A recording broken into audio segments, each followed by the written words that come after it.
ทุกคนก็ย่อมหลงเบิดน่ะแต่บ่หลงก็บ่มาเกิดดอกแล้วแต่มันสิหลงยึดอีหยังเท่านั้นล่ะแต่ละคนนี่หลงลูกหลงเมียหลงอารมณ์หลงผัวไปสั่นแล้วหลงให้หลงหน้าหลงไปยึด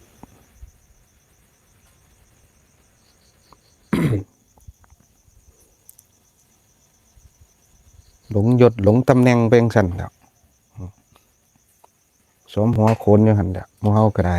แต่ของบ่จริงทั้งนั้นแต่ว่าเฮาเป็นบ่มีมันบ่มีหยังดอกคันสิเว้าไปแล้วแค่สมมุติซื่อๆสมมุติว่าเป็นพระซื่อๆหมู่เฮาก็ได้มาบวชก็สมมุติคือกันเป็นผู้หญิงก็สมมุติคือกันผู้ชายก็สมมุติคือกันอารมณ์ก็ตัวเดียวกันพวกสัตว์เดรัจฉานจังซี่เขาก็อารมณ์ตัวเดียวกันกับหมู่เฮาก็ได้ก็บ่ต่างกันแค่กายหยาบเท่านั้น เรื่องการโมโหเอาน้ำดับครับ เอาสติแล้วฝึกสติให้มันได้พ่อใหญ่ ยอมโมโหอยู่แล้วอยู่ดี ก็อย่าไปเป็นผู้โมโหน้ำมันเท่านั้นตัวก็ปล่อยให้สังขารปล่อยให้อารมณ์มันแสดงให้เขาเห็นเท่านั้นถ้าเราบ่ฝึกสติเราสิไปเอาความคิดกบมันก็เป็นการเปลี่ยนอารมณ์กับเบื้องต้นมันก็ใช้ได้อยู่ปู่แต่ปู่บ่ฝึกบ่หัดมันก็ยากอยู่แล้วเฮ็ดจังใดเฮาสิมีกำลังของสติเฮาก็ต้องมีเครื่องยึดเครื่องผูกเอาสติไปผูกกับลมจังซี่แหล้ว มันสิคอยเห็นคอยหูไปเองดอกเฮาสิมาถามว่าเอาหยังดับมันก็ตอบได้คือตัวสตินี่ล่ะแต่ว่าผู้ดับมันบ่แม่นผมสิไปดับให้นะหูแล้วคันบ่ลงมือปฏิบัติมันก็ดังอยู่บ่น็อตเช็คเบิ่งถ้าเฮาหูแล้วเฮาบ่ลงมือปฏิบัติมันก็บ่เกิดผลดอกปู่มันต้องลงมือกระทำนะกรรมฐานคือฐานของการกระทำอยู่ที่ฐานในที่นี่ก็คือกายของเฮากายหยาบกายละเอียดกายละเอียดคือลมกายหยาบก็คือร่างกายของเฮานี่เฮาเอาหม้องนี้เป็นฐานที่ตั้งเพื่อต่อสู้กับกิเลสหรืออารมณ์นี่ล่ะถ้าเฮาบ่มีฐานที่ตั้งแล้วเฮาก็บ่มีเครื่องยึดเครื่องอยู่ในการที่จะเอาสติไปผูกไปแนบกับมันนะสติบ่มีกำลังจังได๋มันก็แก้บ่ได้ดอกแก้คือการบ่แก้คือการอยู่กับปัจจุบันนี่ล่ะคือการมีสติแนบลมนี่ยิ่งเฮาสิไปผลักไสอารมณ์โกรธออกนี่มันก็แฮงเพิ่มความรุนแรงของอารมณ์ขึ้นไปอีกเพราะว่าเฮาบ่อยากให้มันเกิดเด้แม่นบ่ความบ่อยากความอยากก็เป็นกิเลสคือกัน อยากให้มันเศร้าจังซี่มันก็แฮงทุกข์ละบาดนี่คือจังเฮาเจ็บเฮาป่วยจังซี่แหละเฮาบ่เข้าใจว่าร่างกายมันเสื่อมถ้าอยากหายปุ๊บนี่มันก็ทุกข์ปั๊บโลดแหละจังไดมันก็เจ็บไข้ได้ป่วยอยู่แล้วคนนั่นเสียงบ่มีหน่อยอุตส่าห์ เสียงมีบ่แม่ ขึ้นลูกเนี่ยลูกลำโพง เสียงมากเสียงไปบ่ เอาไปแทนกัน อุตส่าห์เป็นน้ำติดไม้หลายตัวนี่บ่หนักไม้บ่เนาะ มันยากกัน เน็ตก็เพื่อยังเน็ตมีปัญหานำ เห็นมีปัญหาติ มอดเม็ดมอดอะไรเลย เนี่ยน่ะจริงเหรอ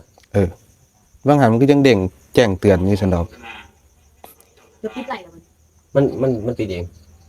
มันไม่มี แต่ว่าของ YouTube น่ะมาอยู่ ของ YouTube เข้าอยู่ เดี๋ยวนะครับ บ่เป็นหยังดอกทดเวลาบาดเจ็บก็ได้อยู่ดอก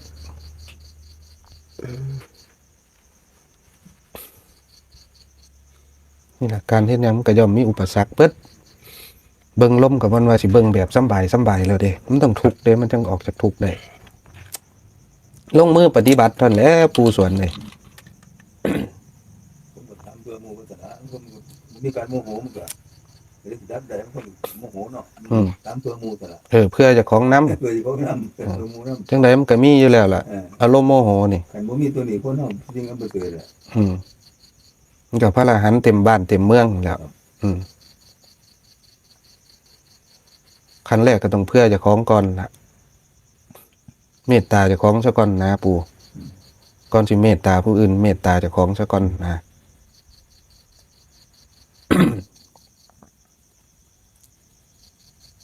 ตราบใดยังเบียดเบียนเจ้าของอยู่มันไปเมตตาผู้อื่นกับเมตตาเทียมๆปลอมๆคือเก่ามันล่ะ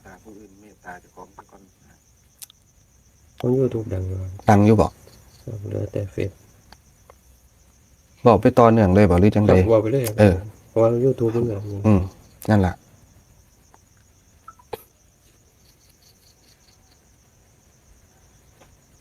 ถามแน่ผู้ใดสิถาม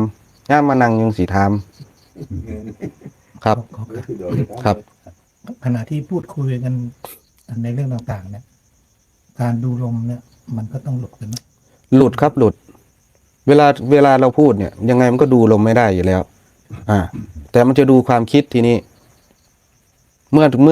อเราไม่ดูลมเราจะดูความคิด เวลาพูดจะดูความคิด ความคิดของเราที่ ใช่ ไม่ความคิดที่มันผุดขึ้นมาอีกตัวสังขารอีกตัวหนึ่งเนี่ย แต่ตัวสัญญามันผุดอะไรขึ้นมาเราก็พูดออกไป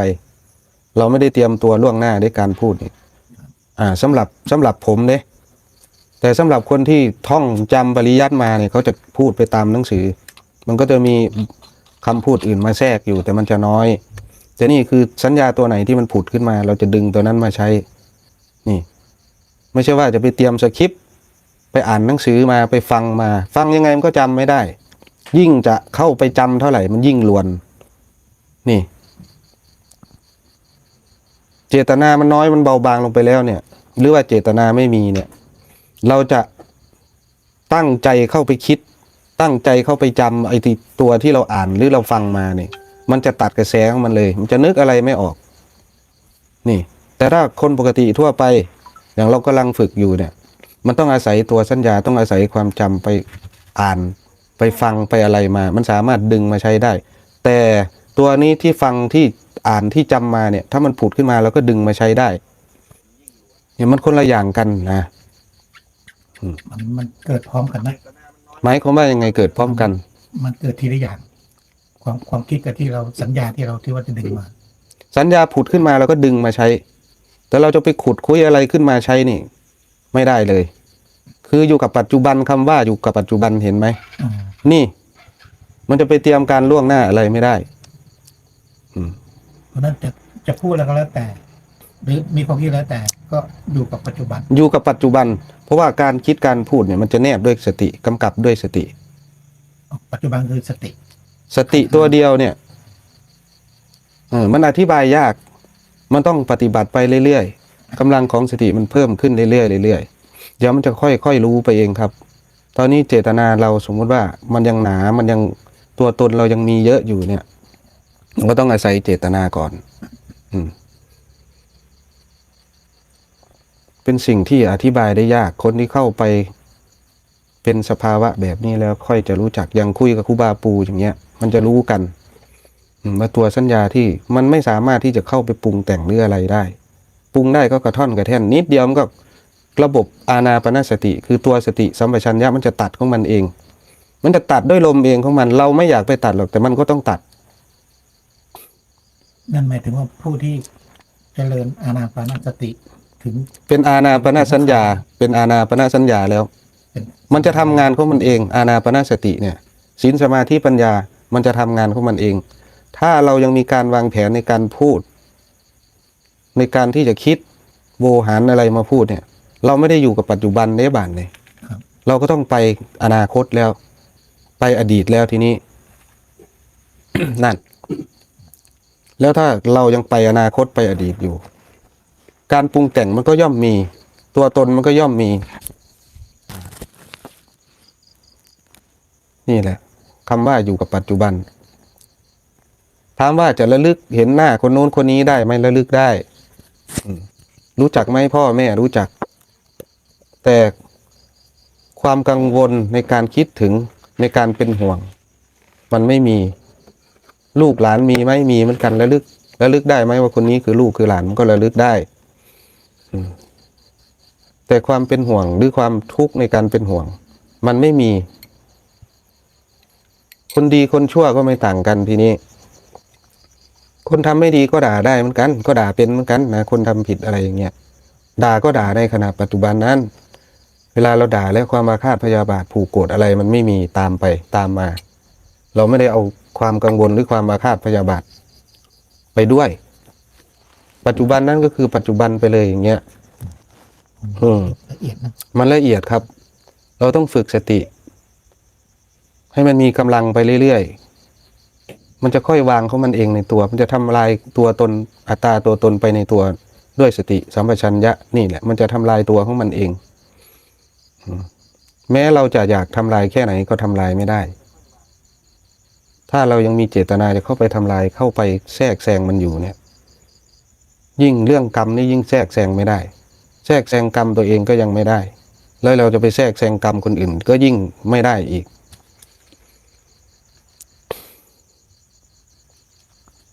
แล้วลึกรู้หมดนะครับว่าเป็นยังไง ตัวสัญญาตัวไหนมันผุดขึ้นมาแล้วก็ดึงมาใช้ในขณะปัจจุบันนั้นถ้าจะนั่งคิดเนี่ยนั่งคิดว่าจะเอาตัวนี้มาใช้เนี่ยไปไม่เป็นเลยถ้างั้นเวลาผมพูดเวลาผมไลฟ์สดเนี่ยต้องให้คนถามบางทีมันนึกอะไรไม่ออก มันเป็นสิ่งที่อธิบายได้ยาก ก็เหมือนเขาถามว่ามีคนถามเรื่องนิพพานอย่างเงี้ยมันก็อธิบายไม่ได้เพราะมันไม่มีชื่อมันเป็นอาการแค่อาการที่เราเข้าไปเห็นเท่านั้นเองที่มันวางของมันเองเท่านั้นเอง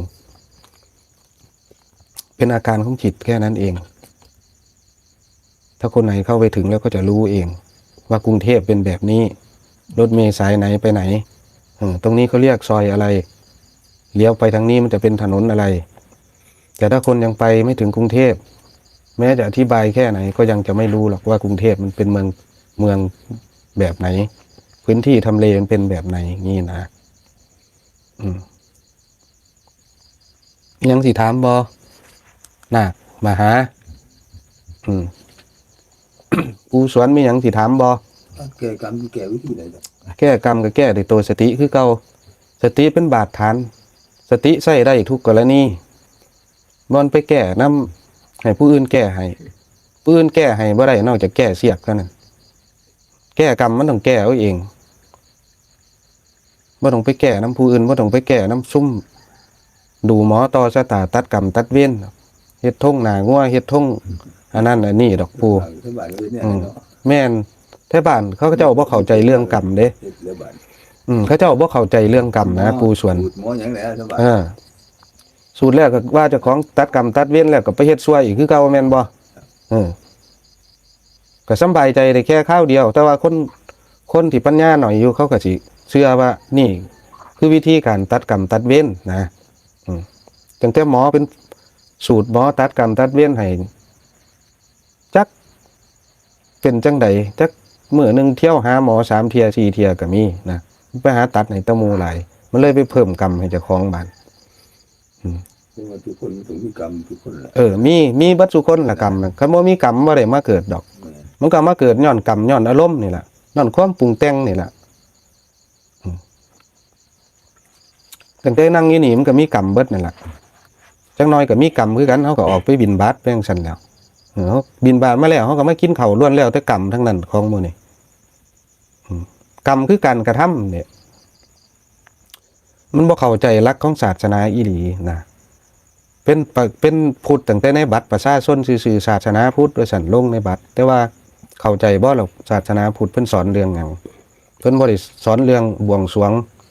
ไปไหว้จอมปลวกไปหาไหว้ผ้าเจ็ดสีไปจังซั่นมันบ่แม่นแนวนั้นอันนั้นมันพราหมณ์หรือว่าอีหยังก็บ่ฮู้คือกันมันไสยศาสตร์พุทธกับพราหมณ์หรือไสยศาสตร์มันต้องแยกออกจากกันประเภทนี้คือกันต้องแยกออกศาสตร์ ถือว่ากุ้งใหม่แล้ว มันต้องแยกออกระหว่างศาสนากับพิธีกรรมนะบ่นว่าเอามาเฮ็ด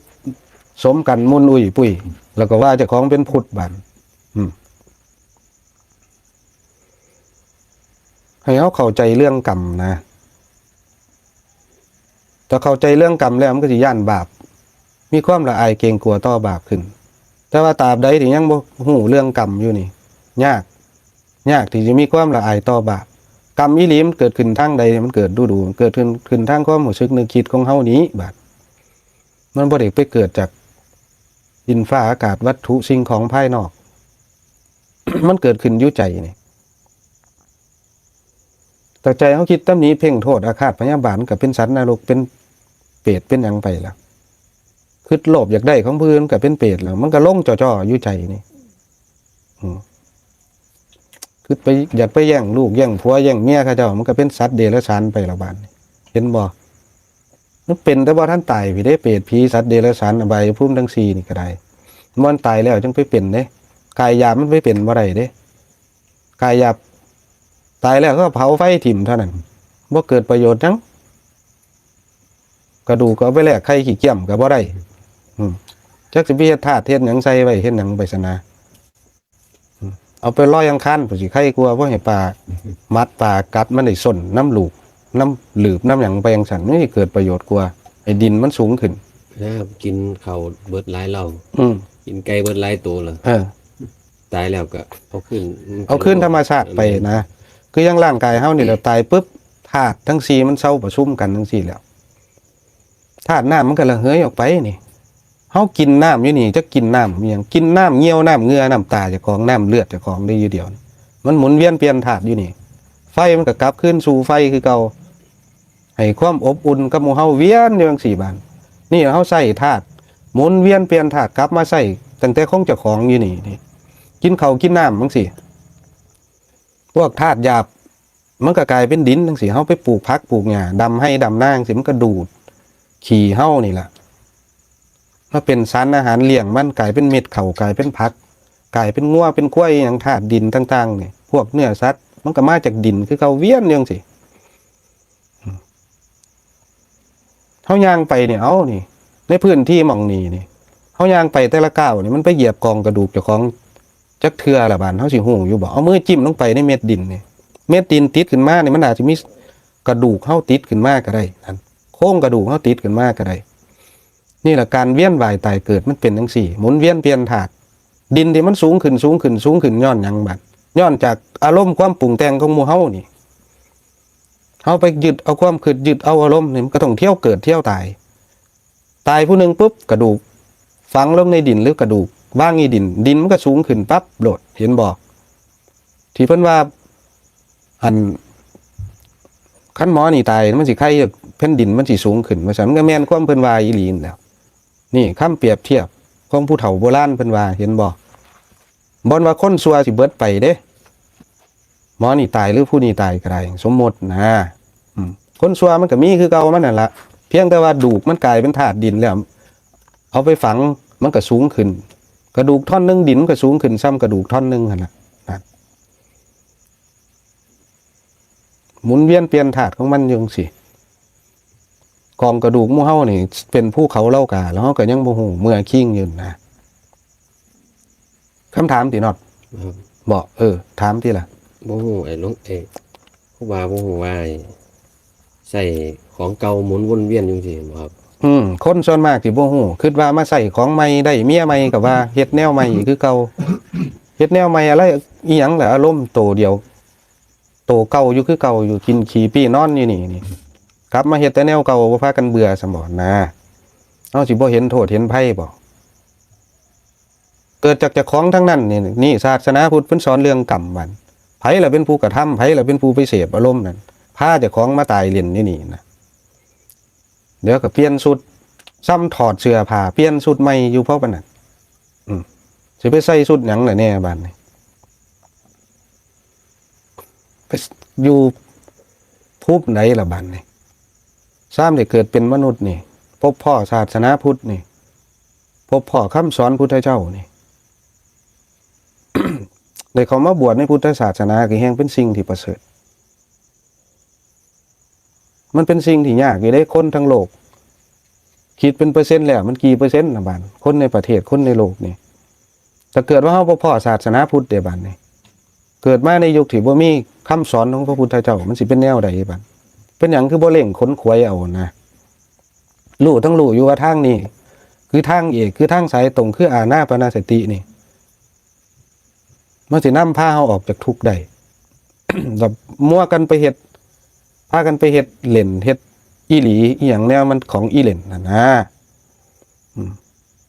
มันหอบไปน้ำได้อยู่บอกนะ มีคำถามเลยครับ มีกระท ขอโอกาสครับ เมื่อความจำเสื่อมถือเป็นการตัดกรรมหรือไม่ครับ ำความจำเสื่อมมันเสื่อมยังไงเลยทีนี้มันเสื่อม เพราะสติปัญญามันกำลังมันอ่อนกำลังมันน้อยหรือเปล่า เสื่อมเพราะโรคประจำตัวหรือวิบากกรรมหรือเปล่าอะไรอย่างนี้นะ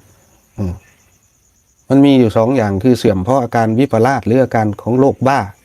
แล้วก็เสื่อมเพราะกำลังสติมันน้อยนะถ้าคิดน้อยมันก็กรรมน้อย คิดมากมันก็กรรมมาก สร้างเหตุเยอะผลมันก็เยอะสร้างเหตุน้อยผลมันก็น้อยก็นี่ก็เข้าใจเรื่องกรรมซ้ำนี่ที่น็อต สรุปกับบ่มีหยัง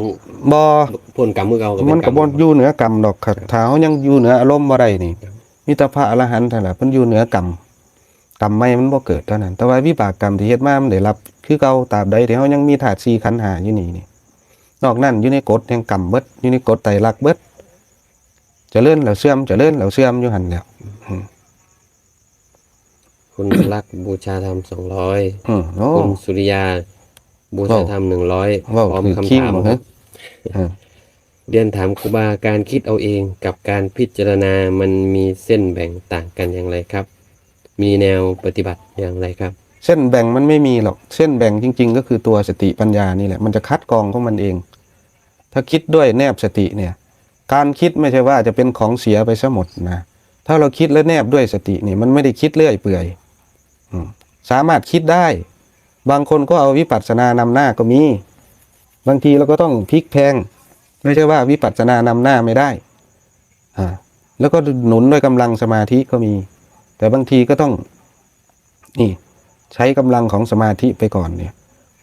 มันกลับได้ แต่ว่าพอเรามีกำลังเดินทางไปเรื่อยๆแล้วนี่มันจะเป็นไปเองของมันจะสร้างความพอดีของมันอย่างคำว่า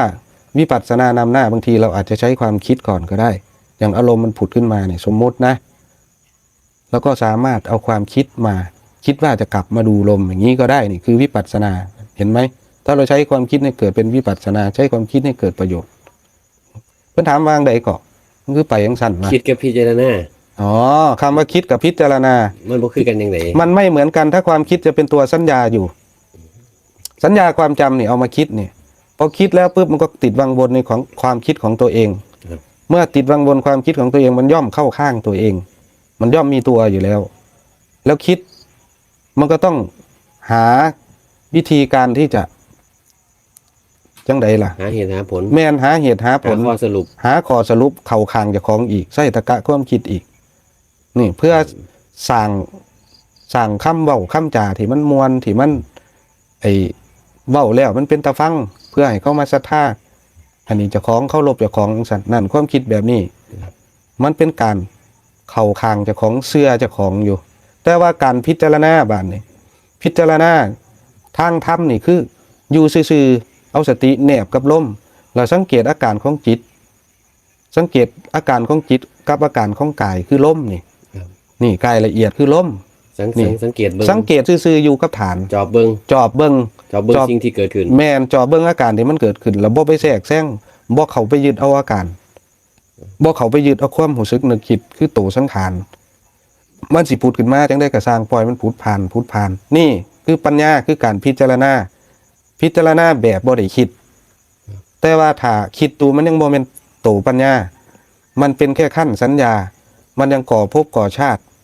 ก่อมโนกรรมอยู่ เพิ่มตัวสัญญาเข้ามาอีกนี่การภาวนาเราต้องสลัดมโนกรรมสลัดตัวสัญญาออกนะนี่คือการตัดภพตัดชาติ หรือว่าการตัดกรรมตัดเวรให้กับตัวเองนะเอาแง่แน่ทั้งลังมีแนวสิแง่บ่ นี่คำถามอีกนะครับ ไปหาแง่ถ้าใครมดแดงไหล คนที่ แห้ง ทำ สิดับเหรอ เดรัจฉานวิชาสามารถบรรลุธรรมได้ไหมครับเพราะเคยเห็นเกจิอาจารย์บางรูปยังทำอยู่ ถ้าทำแล้วเรารู้สึกว่ามันไม่ใช่แนวทางของพุทธองค์เราถอยกลับ มันก็สามารถเข้าถึงธรรมได้เหมือนกัน แต่ถ้าทั้งทำทั้งปฏิบัติไปมันจะเป็นไปได้ไงทีนี้จะเอาของเสียของดีมา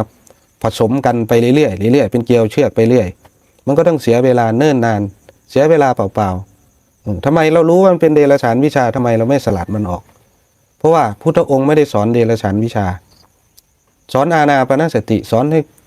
มีศีลสมาธิปัญญา เพื่อนำพาตัวเองออกจากทุกข์ถ้าเดรัจฉานวิชามันพาตัวเองออกจากทุกข์ได้ เป้าหมายมันคนละเป้าหมายเลย อืม แต่ถ้าเดรัจฉานวิชาของเพิ่นหมายถึงไสยศาสตร์มันก็คือแค่ว่า คนละทาง แม่นมัน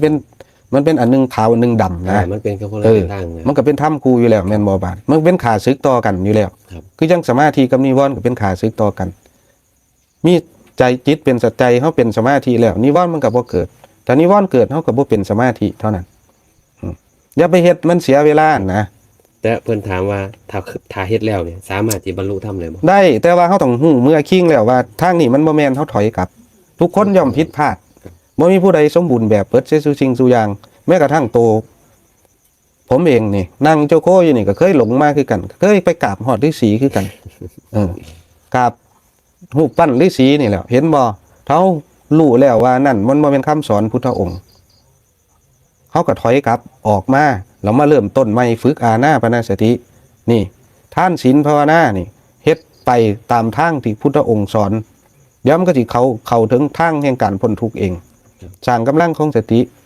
มีสติแนบล้มเข้าล้มออกนี่มันสิสร้างสติสัมปชัญญะสร้างโตปัญญาขึ้นมาเองโดยระบบธรรมชาติของอานาปานสติเอง ครับมีคำถามเพิ่มเปรี้ยวบูชาธรรม500นะครับ บอกดี มีคำถาม มีสติเบิ่งจิตที่ไปสัมผัสกับอายตนะทุกส่วนแม่นบ่ครับครูบา จิตบ่ได้ไปสัมผัสหยังเด้มีแต่เฮาได้ดึงเข้ามาสัมผัสจิตมันก็อยู่ซื่อๆของมันนี่แหละบ่ได้เฮ็ดหยังเด้จิตอีหลีนี่มันบ่มีหยังเพียงแต่โตเฮาเองนี่มันขาดสติบ่มีกำลังแล้วไปเกาะไปเกี่ยวเอาอารมณ์ภายนอก หรือเกาะเกี่ยวเอาโตมโนกรรมโตสัญญานี่เขามาพอกพูนใส่จิตใส่ใจเจ้าของจิตก็บ่ฮู้เรื่องหยังดอกเฮาเองไปหาเรื่องยุ่งยากให้เจ้าโตเจ้าของคือหาเรื่องให้จิตนี่เฮาบ่หาเรื่องเฮาบ่หอบนั่นหอบนี่ไม่ใส่ใส่ใจมันก็บ่มีหยังสร้างกำลังของสติท่านแหละอิหยังก็กระทบบ่ได้คันมันบ่มีหม่องให้มันกระทบแล้วแม่นสิอารมณ์รุนแรงปานใดก็สร้างมันก็บ่สามารถทำลายเฮาได้อารมณ์มันก็รุนแรงของมันก็เป็นเรื่องปกติร้อนหนาวก็เป็นเรื่องปกติ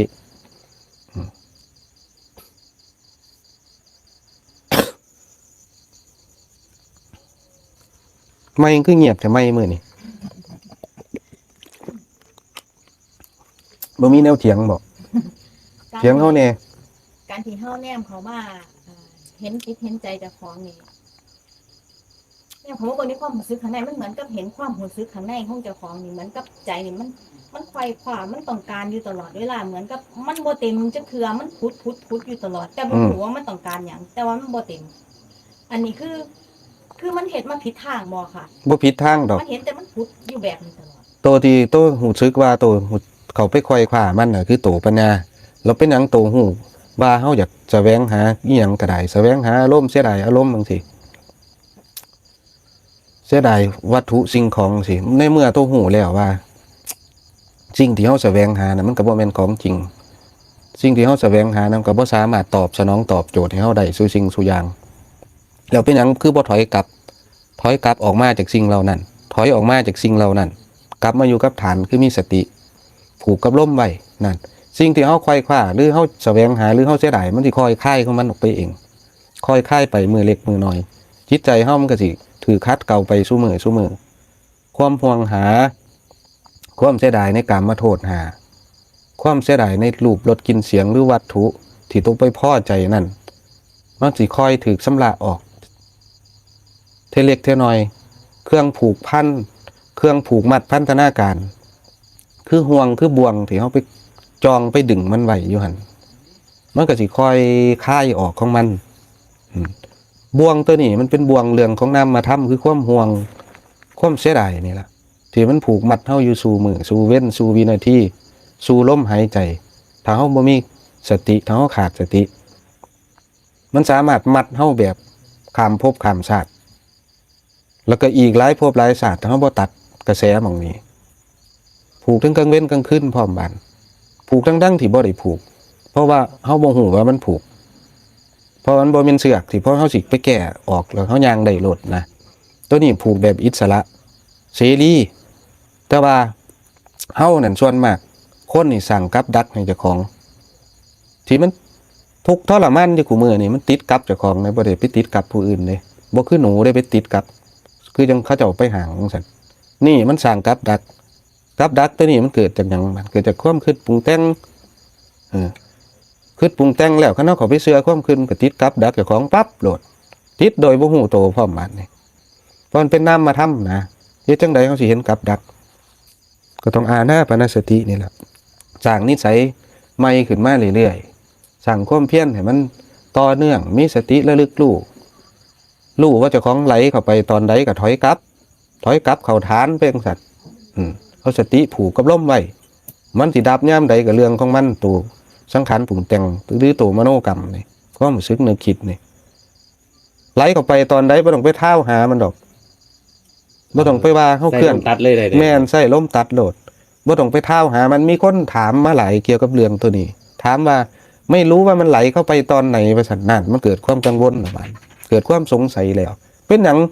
เมื่อหูแล้วว่าเขาไหลเข้าไปเป็นเนื้อเดียวกันกับสังขารปรุงแต่งหรืออารมณ์นี่เขาคือบ่ถอยกลับโลดสิไปซอกหามันเฮ็ดหยังว่าใส่ระยะเวลาการเดินทางเข้าไปจักวิซะสิไปฮอดซะสิไปเป็นเนื้อเดียวกันนั่นคือบ่ตัดกระแสมันโลดตัดเข้าหาลมปั๊บโลดนี่ความสงสัยมันก็ดับลงปั๊บโลด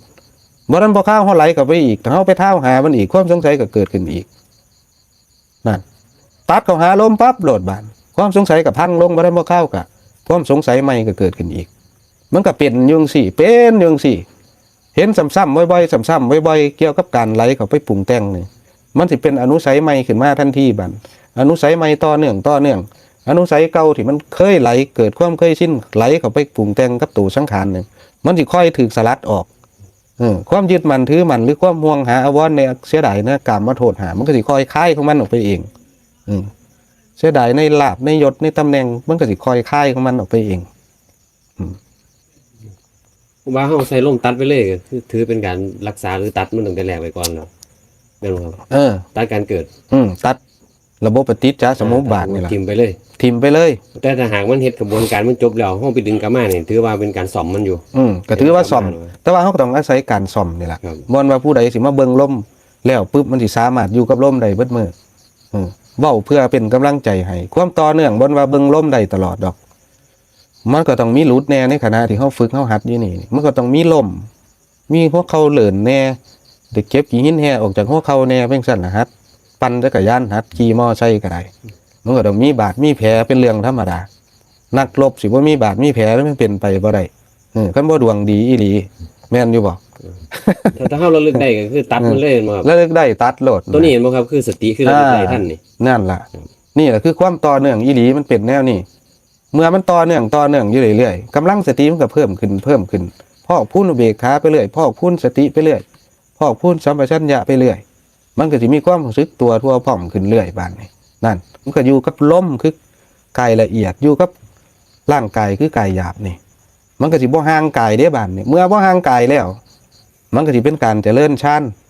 คำว่าฌานหรือสมถะนี่มันสิคมไปเห็นให้ใจเฮาเกิดความสงบเห็นบ่อานาปานสติเท้าสติผูกกับลมได้ลมคือสมถะ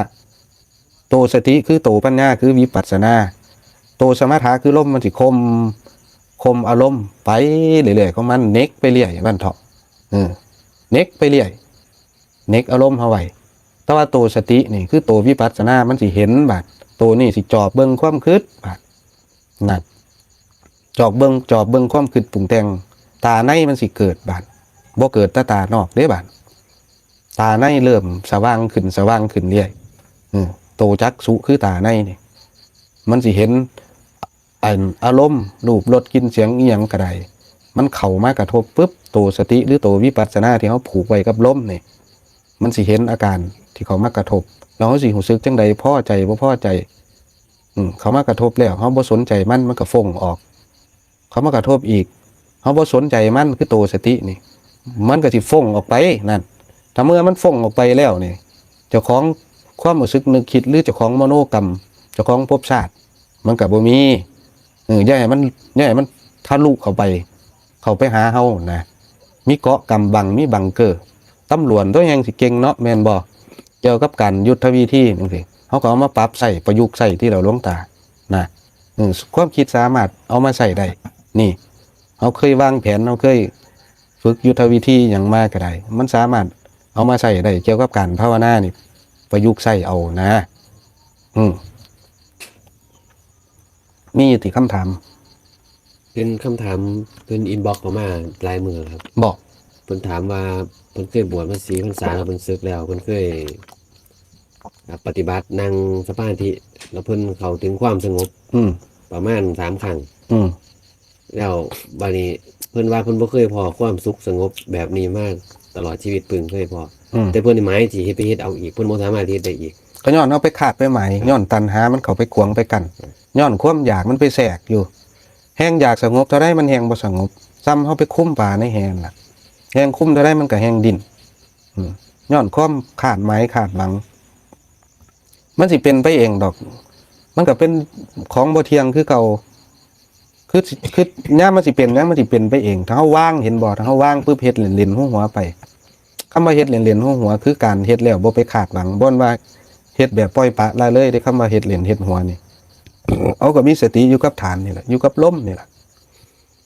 สภาพว่ายังมันสิเกิดขึ้นเอง เกิดขึ้นแบบเฮาบ่ฮู้โตเห็นบ่ช่วงเฮาบ่ฮู้โตในการไปคาดไปหวังนะคำว่าบ่ฮู้โตนี่คือเฮาบ่ไปคาดไปหมายว่าสภาวะพวกนี้หรือความสงบมันต้องเกิดขึ้น คือบ่มีเจตนาสิ บ่มีเจตนาสิไปคาดไปหมายกับมันนะมันก็สิเกิดขึ้นเอง คือจังสภาวะที่มันเกิดขึ้นกับเฮานะน็อต ครับ อยู่ดีๆมันก็เกิดขึ้นเพราะว่าเฮาก็หลวงตาบอกให้เบิ่งลมโง่ๆเฮาก็เบิ่งแบบโง่ๆอัดลมเข้าไปนี่นั่นมันว่างเด้ตอนนั้นบานว่างจากการคาดหมายการคาดหวังว่างจากเจตนาในขณะที่เฮาเบิ่งลมตามที่หลวงตาบอกนะแต่ก่อนเฮาเบิ่งไปเฮาสิลังเลสงสัยพร้อมช่วงเฮาเบิ่งใหม่ๆนั่นเห็นบ่พระอานนท์ก็เคี่ยวเอาแม่นบ่ซั่น ครับ ว่าเจ้าของต้องบรรลุอรหันต์ในคืนนั้นก็เคี้ยวทำความเพียรมันมีแต่ความอยากแทรกอยู่ตลอด เดินจงกรมไปกับมือจังใดบัดใดนอมันสิเกิดความสงบบัดใดนอมันสิเฮาสิบรรลุธรรมนั่น เพิ่นอยากได้อรหันต์ แม่นมันย้อนความอยากนี่ย่างไปก้าวใดก็ย่านแต่บ่บรรลุย่านแต่มันบ่ได้จังซั่นนะพอแต่เมื่อยแล้วสิไปนอนเอ็นหลังลงหน่อยเดียวเท่านั้นนั่นมันคลายจากการยึดมั่นถือมันก็แจ้งว่าของเราโหลดจังซั่นแล้วเห็นบ่ เพิ่นปล่อยแล้วเพิ่นว่าบ่เอาแล้วสิ แม่นว่าบ่เอาแล้วนะคำว่าบ่เอาแล้วนั่นล่ะมันสิเป็นไปเองบานเฮ็ดทิมๆทุ่มๆไปนะแต่เฮาต้องมีสติอยู่กับลมล่ะคำว่าเฮ็ดทิมๆหายใจอย่าเอาหายใจออกก็อย่าเอาหายใจเข้าก็อย่าเอาอย่าให้มันแฝงด้วยความอยากอย่าให้มันแฝงด้วยความลังเลสงสัยทุกลมหายใจหลายนะครับ หมายถึงบ่ว่าเฮาสิอยู่อิริยาบถใดสิเอาหรือบ่เอานี่แต่ก็ต้องมีสติกำกับ ต้อง อยู่ แต่ต้องมีสติกำกับนี่คำว่าอาศัยเจตนานะอาศัยเจตนาเพื่อละเจตนาคันสิว่าบ่เอาอีหยังเลยมันก็บ่แม่นคนสิเข้าใจผิดคือว่าไปเพ่งลมมันสิเกิดเป็นอัตตาตัวตนเบ่งสั่นล่ะคันบ่เพ่งมันสิเห็นซะบ่แม่นบ่มันก็ต้องอาศัยการเพ่งนี่ละก่อนเดี๋ยวนี้ผมก็เพ่งคือเก่าของมันแหละนะ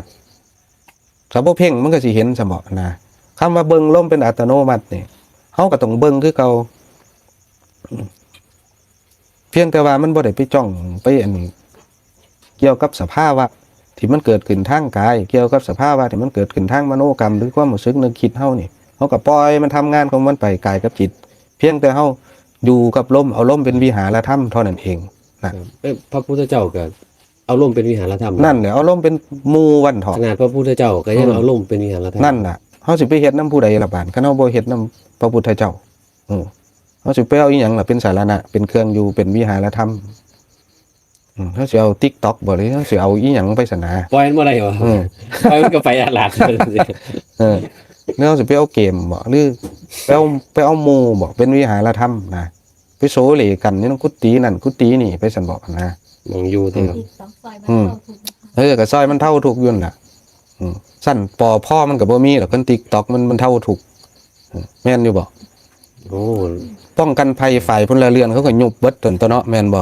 พากันเบิ่งแต่ TikTok นั่นแหล้ว ยามไฟใหม่ TikTok มันดับให้อยู่บ่แม่นอยู่บ่ TikTok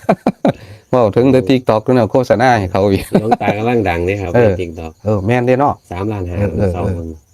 TikTok ก็มีประโยชน์อยู่ตัวนี้เนาะแม่นบ่ อย่างเดียว เออว่าบ่ได้เด้เฮาสิได้ มันก็แล้วแต่เฮาจะเอาไปใส่ละมั้ง แม่นนั่นล่ะเฮาก็บ่ได้อันนี้ดอกเฮาก็เว้า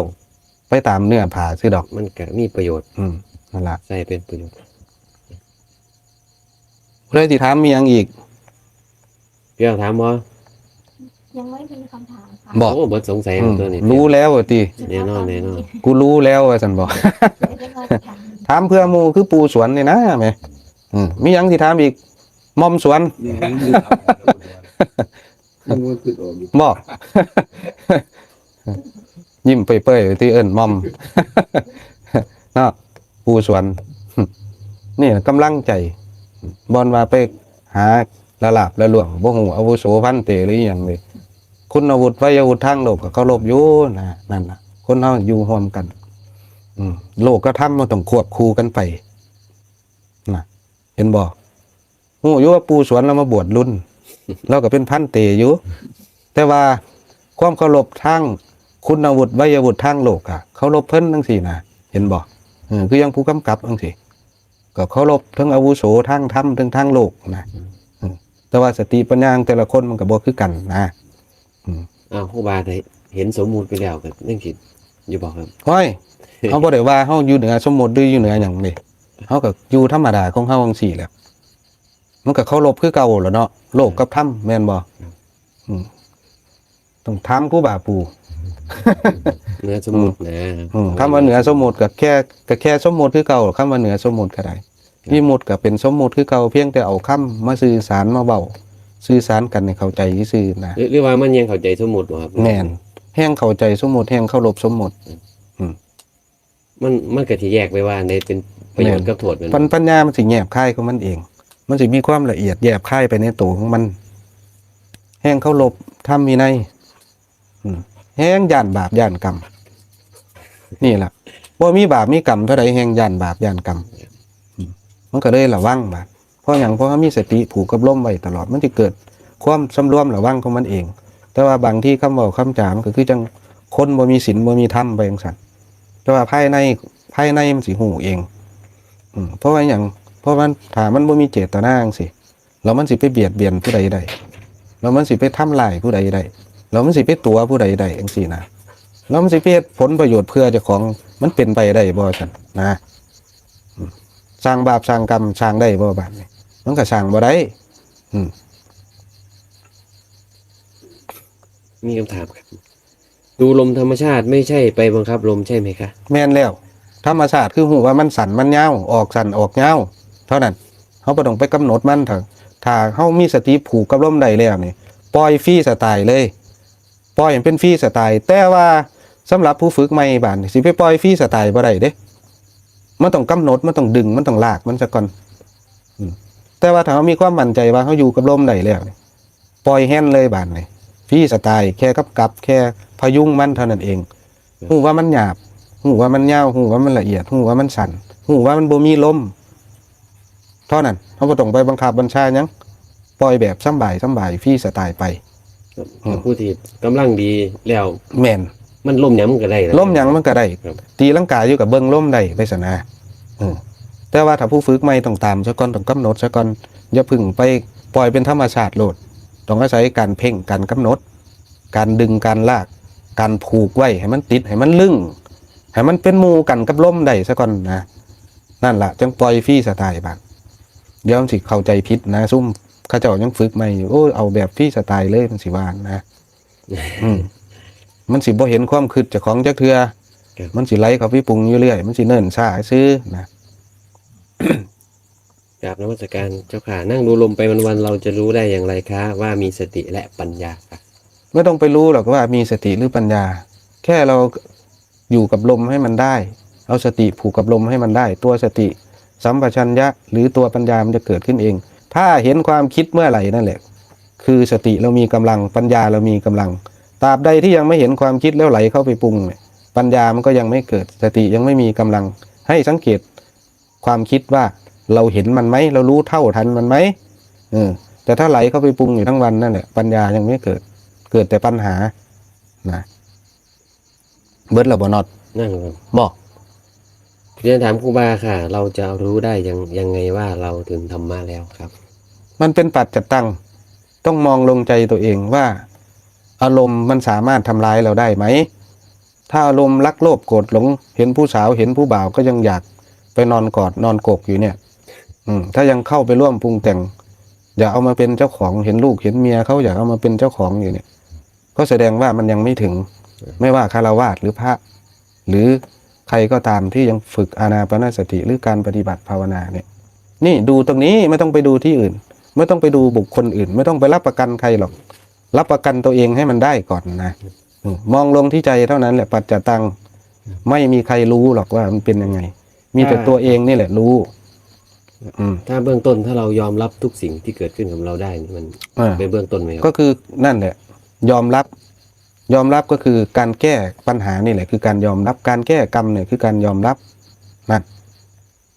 ไม่ต้องไปอยากรู้หรอกว่าใครถึงขั้นไหนรู้ตัวเองก็พอว่าอารมณ์เนี่ยมันลดความโลภความโกรธอะไรมันลดเบาบางลงมากน้อยแค่ไหนเท่านั้นเองครูบาแต่ฝึกปฏิบัติเนี่ยก็แค่ที่ขาดไม้อยู่นั่นแหละมันต้องลงมือปฏิบัติเองคำว่าคาดไม้แล้วคาดไม้แต่ตอนแรกคาดไม้ว่าเราอยากพ้นทุกข์แล้วก็ดำเนินไปเรื่อยๆเดินตามคำสอนพุทธองค์ไปเรื่อยๆพอกำลังสติปัญญามันมีกำลังขึ้นนะเดี๋ยวมันก็จะรู้ของมันเองนั่นแหละตามกำลังของสติปัญญานั่นแหละถ้าไม่ลงมือปฏิบัติจะเอาความคิดไปปฏิบัติยังไงมันก็ไม่เกิดผลอยู่เกิดผมคือภพชาติมันก็เกิดขึ้นเรื่อยๆเง่าเยินไปเรื่อยวันเถาะต่อถนนให้เจ้าของยางไปเรื่อยๆหลายภพหลายชาติเขาต้องลงมือปฏิบัติเองมันจังสิเป็นปัจจตังอย่าไปลงตะมือคิดอยู่หันสิไปเอาตะความคือดำหน้าอยู่หันบ่ได้เกี่ยวจักเทื่อได้เขาบ่ได้สีเขากินเขาน้ำเขาจักเทื่อเด้นะอย่าเป็นนักวิชาการอย่าเป็นนักวิจัยเดี๋ยวมันสิท้องแห้งบ่แม่นหยังดอกมีคำถามจากคุณจารินีครับโง่ฉลาดเอาอะไรมาวัดคุณภาพเจ้าขาเอาเจ้าของแล้ววัดอย่าไปวัดผู้อื่นนะเอาเป็นศูนย์กลางเลยแม่นเอาเจ้าของนี่แหละเอาปัจจัตตังนี่แหละคันสิไปตีว่าผู้อื่นโง่มันก็บ่ได้ยกตีว่าผู้อื่นโง่เจ้าของก็สลาดปั๊บโดดนี่มันสิฮู้ได้จังได๋ล่ะเพื่อลังผู้ลังคนเขาเจ้าบ่อุบไตไว้จังซี่ทางเที่ยเขาเจ้าทำทางโง่ก็มีคือกันนะอันนั้นแหละครับนี่เป็นคนแต่ยากนั่นล่ะเป็นคนฉลาดบ้านนี้ในเมื่อเฮาสิไปว่าเขาโง่บ้านเจ้าของโง่เขาเจ้าเด้บ้านนี่แม่นบ่นี่เขาเอิ้นคนอวดฉลาดนี่คือคนโง่ที่สุดในโลกเฮ็ดไปแบบโง่ๆเนี่ยคือคนฉลาดนะนี่ก็ต้องมองลงใจเจ้าของอีกมันสิเอามาตรฐานเจ้าของไปเปรียบผู้อื่นก็บ่ได้เขาเอามาตรฐานเจ้าของไปเปรียบกับผู้อื่นก็มีกูมีมึงมีโง่มีฉลาดมีผิดมีถูกมีเหตุมีผลก็สิติดนี่ในวังบนของความคิดปรุงแต่งของเจ้าของอีกคือเก่าก่อภพก่อชาติบ่ฮู้จักจบจักสิ้นอีกคือเก่าไผโง่ไผฉลาดก็เรื่องของเขาขอเพียงแต่เฮานี่รักษาจิตรักษาใจเจ้าของคัดจิตคัดใจเจ้าของให้สู้กันพ้นทุกข์ซ้ำนั่นก็พอนะเบิดละติครับความโง่ความฉลาดนี่ก็ยังมีตัววัดอยู่น้อยแต่ไผสิวัดให้กันได้เนาะแม่นบ่ซั่นมันต้องวัดเอาเองบ่ต้องไปว่าผู้นั้นผู้นี้โง่ผู้นั้นผู้นี้ฉลาดดอกเฮ็ดจังได๋สิเฮ็ดให้เจ้าของหายโง่เท่านั้นก็พอนั่นล่ะเท่านั้นเองไม่มีผู้ใดเกียร์กันเขามรรคผลนิพพานได้หรอกแม่นบ่ว่าต้องเจ้าของนี่ล่ะพ้นทุกข์เอาเองเพิ่นก็แค่ชี้ทางให้เท่านั้นพ่อแม่ครูบาอาจารย์ก็ได้เพิ่นก็แค่สนับสนุนหมู่เฮาเท่านั้นพระพุทธองค์เพิ่นก็แค่ชี้ทางให้ว่าย่างไปเส้นนี้เด้อมันสิฮอดกรุงเทพว่าซั่นเฮาก็ต้องเชื่อพ่อแม่ครูบาอาจารย์เชื่อพระพุทธเจ้าเราก็ลงมือปฏิบัติอย่าพึ่งเชื่อในคำเว้าของผมก็ได้ครูบาอาจารย์มานั่งโฮมกันนี่ให้ลงมือปฏิบัติสิ่งที่มันเกิดขึ้นประจักษ์แก่ใจเจ้าของนั่นล่ะมันจังสิเชื่อบาดเชื่อในสิ่งที่เจ้าของเป็นนี่บาดเชื่อในลมเชื่อในสติเจ้าของนี่นี่ล่ะมองสิควรเชื่อถือได้แต่ว่าขั้นแรกก็ต้องปักใจเชื่อพระพุทธเจ้าซะก่อนนะ เพราะว่าเขาเป็นลูกเป็นหลานได้อยู่ได้กินได้ใช้ได้สอยปัจจัย4ก็ย้อนพระพุทธเจ้าเพิ่นวางแนวทางไปให้หมู่เฮานะเฮาสิเอาอิหยังตอบแทนคุณเพิ่นพ่อแม่ครูบาอาจารย์พระพุทธเจ้านี่เฮาได้อยู่สะดวกสบายมีกาแฟกินบ่อึดบ่อยากมีกับข้าวกับน้ำกินบ่อึดบ่อยากมีหอนบักพร้าวน้ำหอมกินจังซี่แม่นบ่นี่เอาสตินี่ปฏิบัติบูชานี่เอากำลังกายกำลังใจหมู่เฮานี่เฮ็ดงานเพื่อส่วนรวมส่วนกลางนี่เฮาสิเอาความขี้ข้านบ่มาตอบแทนเพิ่นบัดแม่นบ่เอาความขาดสตินี่บ่มาตอบแทนพ่อแม่ครูบาอาจารย์ตอบแทนพระพุทธเจ้าเอาความเห็นแก่โตของหมู่เฮานี่บ่แม่นอยู่บ่เอาการนอนเว้นนี่บ่มาตอบแทน ห้ามไปกุฏิผมเด้อ ผมยังมักนอนเด้ เว้าทำท่าคือเด้เนาะเห็นบ่ ห้ามไปเด้สิไปเห็นตอนนอนหลับอยู่นี่ เฮายิ่งผู้ฝึกใหม่นี่แฮงต้องระวังนะพยายามระวังโดดระวังความคิดความรู้สึกนึกคิดเจ้าของนี่